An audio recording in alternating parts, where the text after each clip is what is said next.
এই সেই Henry island, বকখালির Henry island. দেখো, চারপাশে ম্যানগ্রোভ গাছের বন আর তার মাঝখান দিয়ে রাস্তা। হেনরি আইল্যান্ডের ঢোকার এই রাস্তাটা খুব ভালো লাগে। আর তারপর দেখো একটা সেতু রয়েছে এখানে, দুদিকে তো ম্যানগ্রোভ গাছের বন, নিচে এইগুলোতে জল থাকে, এখন শুকিয়ে গেছে, কাদা হয়ে আছে।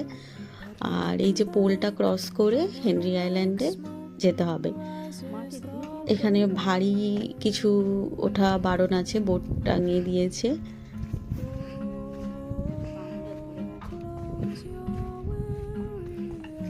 আর এই জায়গাটা দেখো, জাস্ট পুরো জঙ্গলের মধ্যে দিয়ে গিয়ে তুমি সি বিচে পড়বে। এবার এই জায়গাটা হচ্ছে একদম চুপচাপ ফাঁকা জঙ্গল, এত ভালো লাগবে এখান থেকে তোমার সি বিচটা দেখতে। আর যখন এর মধ্যে দিয়ে গিয়ে তুমি সোজা সি বিচে পড়বে, একদম শান্ত নির্জন সি বিচ, তখন এই ফিলটা এত ভালো লাগবে সেটা বলার না।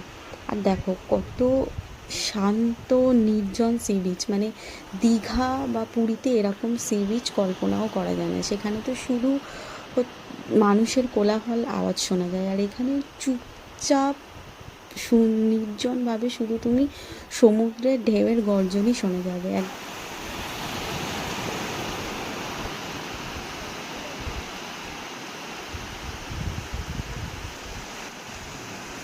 আমার মনে হয় নির্জন সমুদ্রকে উপভোগ করতে চাইলে বকখালির এই সমস্ত সি বিচগুলো একদম উত্তম।